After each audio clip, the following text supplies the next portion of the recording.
निकालने के लिए क्या sum of the place value of forward और प्लस बैकवर्ड, बैकवर्ड रैंक वो कितने के बराबर होता है, वो 27 के बराबर होता है, ठीक है। तो कैसे लिखेंगे, forward, forward place value plus backward, backward place value, PV place value equal to कितना होता है 27, ठीक है। अब मान लो कि फॉरवर्ड प्लेस वैल्यू हमें चाहिए किसका, एफ का, एफ का फॉरवर्ड प्लेस वैल्यू क्या होता है 6, फॉरवर्ड प्लेस वैल्यू लेकिन हमें चाहिए, लेकिन बैकवर्ड में हमें बैकवर्ड का प्लेस वैल्यू दिया हुआ है, बैकवर्ड का प्लेस वैल्यू क्या दिया हुआ है, एफ का दिया हुआ है 21, ठीक है 21 एफ का चाहिए। एफ का बैकवर्ड प्लेस वैल्यू 21 दिया हुआ है और दोनों का सम 27 होता है, तो प्लस यहाँ पे फॉरवर्ड प्लेस वैल्यू निकल जाएगा, ठीक है। तो एफ इक्वल टू कितना हो जाएगा, एफ इक्वल टू 27 - 21 यानी कि 6, ये हो जाएगा प्लेस वैल्यू ऑफ, मतलब दोनों में से कोई एक चीज़ पता रहेगा ना तो हमें दूसरी चीज़ आसानी से पता चल जाएगी, ठीक है। मतलब दूसरी चीज़ आसानी से निकल जाएगी, ठीक है। ये कॉन्सेप्ट है, ये इसका कॉन्सेप्ट है, ठीक है। अब इसको मिटाते हैं और फिर अब देखते हैं हम लोग how to determine the opposite letter, ठीक है। अपोजिट लेटर कैसे डिटरमाइन कर सकते हैं हम लोग, ठीक है। अपोजिट लेटर डिटरमाइन करने का क्या है, सबसे आसान तरीका क्या रहता है, जैसे कि ये लाइन है, यहाँ पे हमें क्या है, ए है, ठीक है। अब क्या है, बी है, सॉरी, मान लो एच है और पी है और यू है और एक्स है और जेड है, ठीक है। तो ए का क्या है, फॉरवर्ड वैल्यू, फॉरवर्ड रैंक कितना है 1, ठीक है। और बैकवर्ड रैंक कितना है 26, दोनों को जोड़ेंगे तो कितना हो जाएगा 26 एक 27, 27 आ रहा है। और जेड का बैकवर्ड, जेड का फॉरवर्ड रैंक क्या है 26, ठीक है। और एच का फॉरवर्ड रैंक है 8, 8 और प्लस 19, 19, 19 और 8 27, ये भी 27 होता है, ठीक है। तो एस, एस कितना है 19, पी का कितना है 16 फॉरवर्ड में, बैकवर्ड में कितना है 11, ठीक है। और 11 किसका है, के का फॉरवर्ड का, यू का कितना है 20, यू का कितना है 21, ठीक है। और इसका बैकवर्ड कितना है 6 जो कि एफ का है, एक्स का कितना है 24, ठीक है। और बैकवर्ड में कितना है 3 और सी के बराबर है, जेड का कितना है 26 और ये 1 है, ये कितने ए के बराबर है, ठीक है। अब नेक्स्ट क्या पढ़ेंगे हम लोग, place value of alphabets opposite letter, opposite letter को कैसे याद करेंगे, उसका प्लेस वैल्यू क्या होता है, और कुछ नहीं है, ठीक है। तो देखो, प्लेस वैल्यू ऑफ अल्फ़ाबेट जिसका अपोजिट लेटर है, ठीक है, अपोजिट लेटर वाले, अपोजिट लेटर को कैसे याद करेंगे, अपोजिट लेटर क्या है, ए, ठीक है, ए, और ए का अपोजिट क्या है जेड, जेड का अपोजिट क्या है ए, ठीक है। ए का प्लेस वैल्यू कितना है 1, ठीक है, ए का प्लेस वैल्यू 1 है, एक लाइन खींच लेते हैं, ठीक है। ये एक लाइन खींच लेते हैं। ए से जेड हो गया। ये हो गया हमारे पास अपोजिट लेटर। Opposite letter. ठीक है, बाद में लिखेंगे उसको। यहाँ पे हो जाएगा क्या, प्लेस वैल्यू। ठीक है। और यहाँ पे हो जाएगा स्टोरी वर्ड्स जो हम लोग याद करने के लिए यूज करेंगे। ठीक है।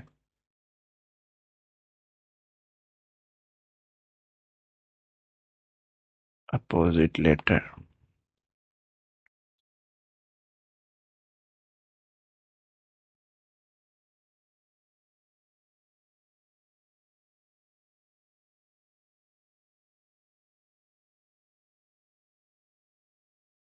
ये हट क्यों नहीं रहा ये। ओके। तो इधर हो जाएगा प्लेस वैल्यू। और इधर हो जाएगा स्टोरी। ये क्या हो जाएगा, अपोजिट लेटर। Opposite letter. और ये हो जाएगा प्लेस वैल्यू। ठीक है। और ये हो जाएगा क्या, स्टोरी वर्ड। ठीक है। तो ए का जेड है। यहाँ पे ये भी प्लेस वैल्यू है। ए का जेड है। ठीक है। टू में बी का क्या है, बी का अपोजिट क्या है, बी का अपोजिट वाई है। थ्री। थ्री में क्या है, सी। सी का अपोजिट क्या है, एक्स। फोर। डी। डी का अपोजिट क्या है, डब्लू। फाइव। ई। ई का अपोजिट क्या है, वी। सिक्स। एफ का अपोजिट क्या है, यू। सेवन। सेवन में क्या है, जी। जी का अपोजिट क्या है, टी। एट। एट में क्या है, एट में जी। एच। एच का अपोजिट क्या है, एस। ठीक है। ऐसे ही एट के बाद क्या है, नाइन। ठीक है। नाइन में क्या है, आई। आई का अपोजिट क्या है, आर। टेन। टेन में क्या है, जे। जे का अपोजिट क्या है, क्यू। इलेवन में क्या है, के। के का अपोजिट क्या है, पी। ट्वेल्व में क्या है, एल। एल का अपोजिट क्या है, ओ। थर्टीन में क्या है, एम। एम का अपोजिट क्या है, N. M N. M N तो एक दूसरे का अपोजिट है। ठीक है। अब इनका प्लेस वैल्यू क्या है, जैसे जो अपोजिट है उसका प्लेस वैल्यू क्या है, जैसे जेड का प्लेस वैल्यू क्या है, 26। वाई का क्या है, 25। 24। 23। 22। 21। 20। और 19। ये हो जाएगा कितना, 18। क्यू मतलब 17। पी मतलब 16। 15। और 14। ठीक है। नेक्स्ट है स्टोरी वर्ड्स। स्टोरी वर्ड्स मतलब याद करने का तरीका। ए से जेड को, ए जेड का अपोजिट है, मतलब कैसे याद करेंगे, आज़ाद। ठीक है। आज़ाद में ए जेड और ए डी आता है। ठीक है। तो आज़ाद में ए और जेड, आज़ाद। ठीक है। बी वाई मतलब boy. B O Y boy. B इसका, वाई इसका। ठीक है। सी एक्स मतलब क्रैक्स। क्रैक्स। सी आया, एक्स आया, क्रैक्स। फिर ड्यू। आप अपना भी बना सकते हो इसमें। ठीक है। आपको जो सूटेबल लगे वो याद करने का तरीका वो आपका हो जाएगा। इवन। ईवी का मतलब even. E V. E N, ये दो अपोजिट वर्ड आ गया। ठीक है। और जीटी मतलब GT road. GT road. Delhi में है ना जीटी रोड। ठीक है। एच। एच एस मतलब क्या होता है, highest speed. High speed. High speed. S और एच। ठीक है। और आई आर मतलब इंडियन रेलवे। ठीक है। Indian railway. ठीक है। जे क्यू मतलब कि जंगल क्वीन। जंगल क्वीन। नेक्स्ट है केपी। केपी का मतलब केविन पीटरसन भी हो सकता है, कानपुर भी हो सकता है। ठीक है। कानपुर। कानपुर में पी। यू आर, के और पी। ठीक है। ये इसमें जे और क्यू, इसमें आई और आर। ठीक है। और लव, एलो, एलो का मतलब क्या होगा, लव, LOVE, ठीक है, LO।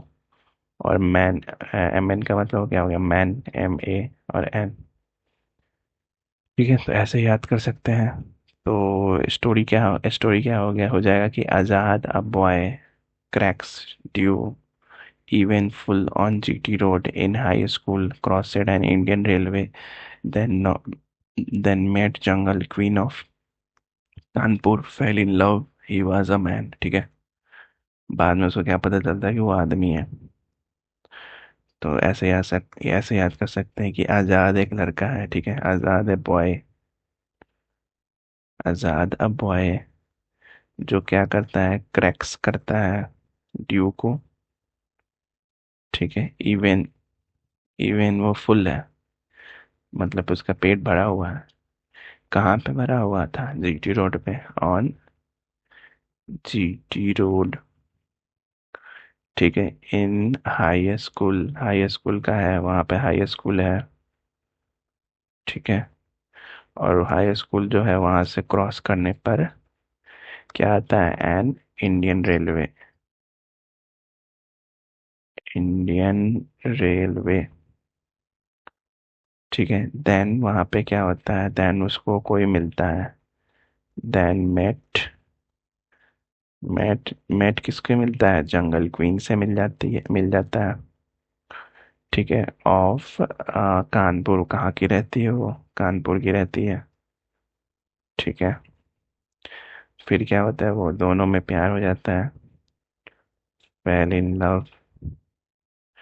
फिर फेल इन लव होता है तो बाद में उसको पता चलता है कि वो, ही वॉज अ मैन, वो एक आदमी रहता है जो कि लड़की बन के आता है, ठीक है। तो ऐसा भी स्टोरी बना के याद कर सकते हो।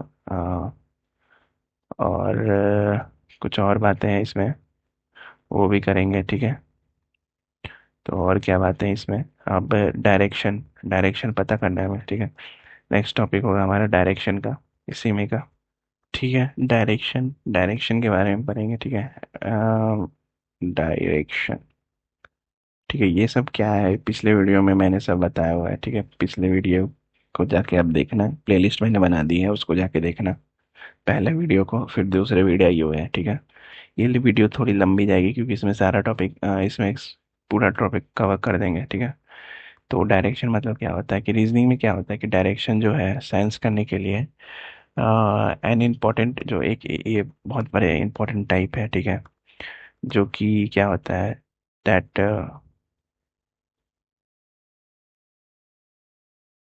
ठीक है, दैट फिट्स, जो कि क्या होता है कि कैंडिडेट का ना एबिलिटी को विजुअलाइज करता है एंड एनालाइज करता है direction based on the given instruction, ठीक है। तो कॉन्सेप्ट ऑफ डायरेक्शन जो है यूज होता है इन डिफरेंट चैप्टर्स। तो बेसिक ऑफ डायरेक्शन क्या होता है, डायरेक्शन का बेसिक क्या होता है कि एक तो नॉर्थ होता है, ठीक है, नॉर्थ मतलब कि ऊपर, नॉर्थ, ठीक है। एक साउथ होता है, साउथ का मतलब क्या हो गया, नीचे, साउथ, ठीक है। एक होता है ईस्ट, ईस्ट, इस ये डायरेक्शन जो है ना, ये खुद को एज्यूम करके देखना, ठीक है। खुद को अगर ऊपर देखोगे तो क्या हो गया, नॉर्थ, नीचे देखोगे तो साउथ, ईस्ट क्या होता है, अपने साइड में देखोगे तो ईस्ट, यानी कि अपने राइट साइड में ईस्ट, और अपने वेस्ट को देखने के लिए अपने लेफ्ट साइड में, ठीक है, लेफ्ट साइड में देखोगे तो वेस्ट, ठीक है। ये तो हो गया डायरेक्शन, बेसिक्स ऑफ डायरेक्शन हो गया, ठीक है। और सबऑर्डिनेट और इंटरकैडियल डायरेक्शन क्या क्या होता है, जैसे कि नॉर्थ ईस्ट, अगर कोई कहे कि नॉर्थ ईस्ट, नॉर्थ ईस्ट, अगर कोई नॉर्थ ईस्ट का है उसको एनी से भी रिप्रेजेंट करते हैं, ठीक है। तो उसका डायरेक्शन क्या होगा, उसका डायरेक्शन होगा हमारे पास ऐसे, कुछ ऐसा रहता है, ठीक है, कुछ इस तरह रहेगा। नॉर्थ ईस्ट देख से देखो, देखो यहाँ पे ऐसे है, ठीक है। ये नॉर्थ होता है, ये ईस्ट होता है, और ये साउथ होता है, और ये वेस्ट होता है, ठीक है। तो इस डायरेक्शन में होता है नॉर्थ ईस्ट। ये सारा डायरेक्शन, यहाँ यहाँ यहाँ जो भी डायरेक्शन बोले वो नॉर्थ ईस्ट होता है, ठीक है। नेक्स्ट क्या होता है, north west, north west, north west का मतलब क्या हो गया, NW, ठीक है, एन डब्ल्यू का मतलब क्या हो गया कि ये जो डायरेक्शन रहेगा वो इधर रहेगा। ठीक है, इधर का मतलब कि इस साइड का सारा डायरेक्शन जो रहता है ना वो नॉर्थ वेस्ट रहता है। ठीक है, ये सारा डायरेक्शन नॉर्थ वेस्ट। अब क्या रहेगा? South east. South east. South east मतलब एस ई को भी करते हैं रिप्रेजेंट। ठीक है, एस ई का डायरेक्शन क्या रहेगा? इधर। ठीक है, इधर का मतलब कि ये हो गया साउथ ईस्ट। ठीक है, ये साउथ ईस्ट हो गया। अब एक और रहता है, एक और क्या रहता है कि साउथ वेस्ट। South west. ठीक है, साउथ मतलब एस डब्ल्यू। इसका डायरेक्शन क्या रहता है? इस साइड रहता है। ठीक है, वो डायरेक्शन इस साइड रहता है, यानी कि इधर। ये रहेगा साउथ वेस्ट। इधर जो भी डायरेक्शन रहेगा वो साउथ वेस्ट हो जाएगा। ठीक है, अब कोई भी सिचुएशन रहेगा ना तो उसमें क्या करें, डायरेक्शन को क्या बेस करेंगे? अपने आप को खड़ा कर लो। ठीक है, जैसे कि मान लो कि अब तुम जैसे अभी बैठे हुए हो, अब देख रहे हो ये वीडियो। ठीक है, तो अपने आप को ये मान लो कि यहाँ ऊपर ऊपर जो रहेगा ना वो रहेगा नॉर्थ में। ठीक है, ऊपर जो होगा वो नॉर्थ में होगा, और नीचे में कहेगा तो साउथ में होगा। ठीक है, नीचे में साउथ में। और तुम्हारे जो राइट साइड में होगा, ठीक है, राइट साइड में ये ईस्ट होगा, और तुम्हारे जो लेफ्ट साइड में होगा वो वेस्ट होगा। और तुम्हारे जो ईस्ट में रहेगा ना, ये इसको राइट साइड बोलते हैं। ठीक है, ये राइट हैंड साइड हो गया, ये राइट साइड हो गया, और ये क्या हो गया? लेफ्ट साइड हो गया। ठीक है, तो ऐसे भी याद कर लें, तो खुद को एज्यूम कर लेना। ठीक है, अगर साउथ में रहेगा तो अपोजिट हो जाएगा, मतलब खुद को नीचे देखोगे तो साउथ में आ जाएगा। ठीक है, वैसे एज्यूम करके हमें डायरेक्शन को बताना रहता है। और अ, और क्या बताना है इसमें? सीटिंग अरेंजमेंट में एक यूज होता है, एक distance direction direction distance chapter में एक यूज होगा, एक सीटिंग अरेंजमेंट पजल में यूज होता है, ये सारा। ठीक है, और हम लोग क्वेश्चन करेंगे ना तो उस टाइम हम लोग डिस्कस कर लेंगे इसके बारे में। अभी तो सिर्फ ओवरव्यू दे रहा हूँ मैं इसके, बेसिक्स ओवरव्यू दे रहा हूँ। ठीक है, और और क्या यहाँ पे रहेगा? अल्फा न्यूमेरिक सीरीज में रहेगा। ठीक है, अल्फा न्यूमेरिक सीरीज में रहेगा, टूवर्ड्स राइट टूवर्ड्स लेफ्ट। मैं तो पजल का वो भी लाऊंगा, क्या बोलते हैं, पजल का रूल्स रूल्स ऑफ पजल लाऊंगा, उसमें भी बताऊंगा। ठीक है, अब नेक्स्ट करते हैं ये तो डायरेक्शन हो गया। अब नेक्स्ट करते हैं वर्बल रीजनिंग। वर्बल रीजनिंग क्या होता है? तो जब मैं चैप्टर करवाऊंगा ना तो उस टाइम में भी और सारे क्वेश्चन करवाऊंगा, बहुत सारे क्वेश्चन, तो उसमें भी बताऊंगा मैं कैसे डायरेक्शन को देखते हैं। ठीक है, अभी तो फिफ्थ नंबर करते हैं टॉपिक वर्बल रीजनिंग। वर्बल ये तो बेसिक चल रहा है अभी, कॉन्सेप्ट कॉन्सेप्ट में हम बिल्डअप कर रहे हैं। उसके बाद हम लोग क्वेश्चंस करेंगे ना तो बहुत और ज़्यादा जानेंगे इसको।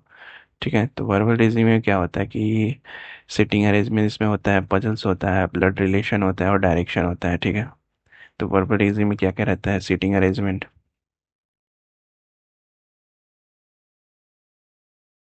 ठीक है, सीटिंग अरेंजमेंट रहता है, फिर क्या रहता है? पजल्स रहता है। नेक्स्ट क्या रहता है? ब्लड रिलेशन रहता है। और क्या रहता है इसमें?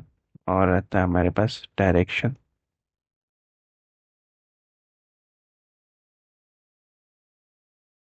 डायरेक्शन, ठीक है। तो वर्बल रीजनिंग का डिमांड कैसे कैसे भरा कि verbal demand of verbal reasoning और ऑल द वो मेंशनड चैप्टर जो है वो सारे सेम रहते हैं। ठीक है, इसका मतलब क्या हो गया कि all these chapters we are suppose to convert the passage in a plot और टेबल। ठीक है, तो कॉन्सेप्ट ऑफ वर्बल रीजनिंग जो है वो tied with a common thread से टाइड रहता है। ठीक है, कॉन्सेप्ट ऑफ वर्बल रीजनिंग। और फॉर्मिंग ऑफ सेंटेंस क्लूज जो यूज होता है सेम एज वर्बल रीजनिंग में क्या होता है? फॉर्मिंग ऑफ सेंटेंस होगा, क्लूज होगा, ये सारे यूज होते हैं। ठीक है, जैसे कि A is third to the left of B, seating arrangement में यूज होता है।